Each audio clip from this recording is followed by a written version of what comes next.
그래도 뭔가 위기를 느끼긴 하는 것 같은데요. 이게 진심이든 보여주기 식이든 어쨌든 뭔가가 필요하기 때문에 이런 모습을 보이는 거라고 판단해야 할 것 같습니다. 르노그룹 본사 임원이 또 방한을 했다는 소식이 나왔습니다. 르노코리아의 오로라 프로젝트를 점검하려고 방한한 건데요. 사실 르노코리아가 잘 나간다면 본사 임원들이 이렇게까지 신경 쓸 필요는 없잖아요. 그래서 이쯤에서 중간 점검 개념으로 실제로 오로라 프로젝트가 잘 될 수 있는 건지, 그리고 잘 되기 위해선 어떤 게 필요한지도 짚어보면 좋을 것 같아서 관련 내용을 쉽고 빠르게 정리해 드리겠습니다.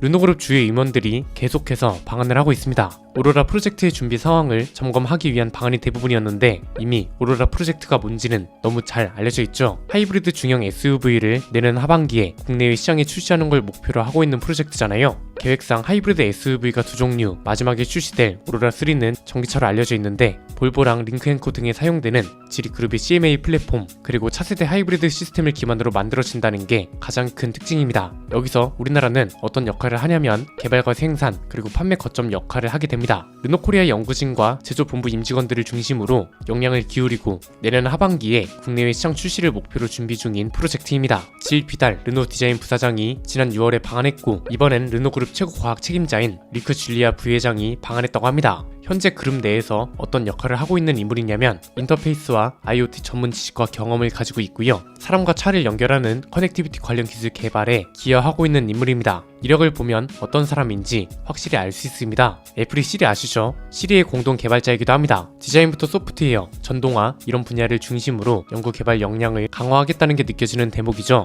여기에 하이브리드 차를 시작으로 국내 시장에서의 재도약도 중요하게 생각하고 있는 것 같은데 국내에는 잘 알려지지 않았지만 이미 르노그룹은 유럽 현지에서 하이브리드 차 출시에 적극적인 상황입니다. QM6의 후속 모델로 소문이 났던 차죠. 오스트랄도 하이브리드 파워트레인이 주력인 차고 최근에 공개된 쿠평 SUV인 라팔 역시 하이브리드 파워트레인이 주력 모델인 차입니다. 대부분 가솔린, 하이브리드, 디젤 이런 식으로 연료 종류별 구분을 하는데 르노의 최근 신차들은 모든 라인업이 하이브리드인 경우도 있고요. 배기량 같은 것에서 차이를 두는 형식으로 하이브리드 모델로 전 라인업을 구성하고 있습니다. 전기차도 이미 열심히 출시하고 있습니다. 국내에서는 르노 전기차 하면 조이나 트위즈 같은 것만 떠오르잖아요. 유럽 현지에서는 이렇게 멋진 차를 출시하고 있습니다. 르노의 대표적인 모델 중 하나인 메간이 순수 전기 모델이죠. 이미 실내외 디자인으로 르노의 최신 패밀리 룩을 적용받아서 상당히 세련된 분위기가 특징인 차입니다. 세닉 이테크란 차도 있습니다. 얘도 메간 전기차랑 동일한 플랫폼을 사용하는 SUV입니다. 원래 르노 세닉은 이전 세대까지만 해도 MPV 모델이었습니다. 그런데 최근 5세대로 세대 교체가 되면서 SUV로 장르를 바꿔버린 거죠. 자, 이쯤에서 뭔가 눈치채신 거 없나요? 이게 바로 문제라고 볼 수 있지 않을까요?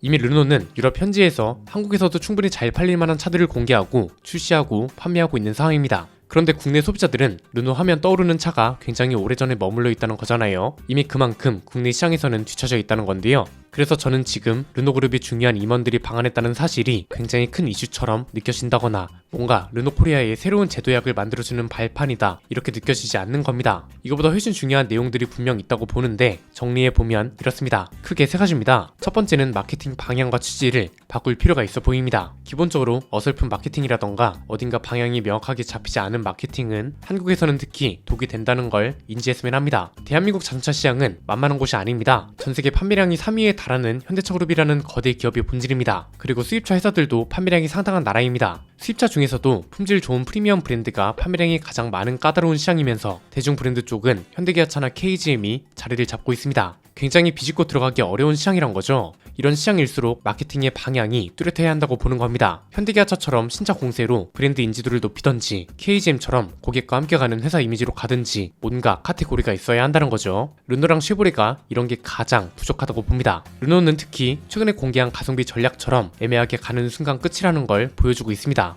이미 관심을 크게 못 끌고 있다는 것부터 답이 나온 거죠. 노후화된 모델 가격을 내린다고 해서 한국 소비자들은 쉽게 관심을 주지 않는다는 겁니다. XM3 같은 차들은 저렴한 가격을 어필해야 하는 상황에 가장 비싼 최상위 트림을 추가하는 거, 이런 걸 고객들이 원하지 않는다는 거고요. 막상 따져보니까 경쟁 모델들에 비해 가격이 저렴한 것도 아니잖아요. 한국 소비자들은 굉장히 예민하고 까다롭다는 걸 잊으면 안 되는 이유입니다. 두 두 번째는 신차가 너무 없는 상황이고 이걸 어떻게 극복해야 할지 고민을 많이 해야 합니다. 지금도 당장 신차가 없지만 오로라 프로젝트 신차가 출시된 이후에도 문제입니다. 오로라 1이 출시된 이후에 오로라 2는 그 다음 해에 출시가 됩니다. 오로라 3도 1년 정도 간격을 두고 출시될 거고요. 신차가 1년에 하나씩밖에 없다는 건데 이건 신차가 거의 없는 수준이거든요. 신차 하나로 1년 동안 신차 효과를 끌고 가기는 쉽지 않은 일입니다. 현대기아차처럼 신차가 계속 있어서 브랜드를 향한 관심도 지속적으로 끌고 갈 수 있는 게 아니라면 판매량 감소가 굉장히 뚜렷하게 빨리 찾아올 겁니다. 여기서 중요한 포인트는 어설프게 이슈를 추가하려다 오히려 독이 된다는 거죠.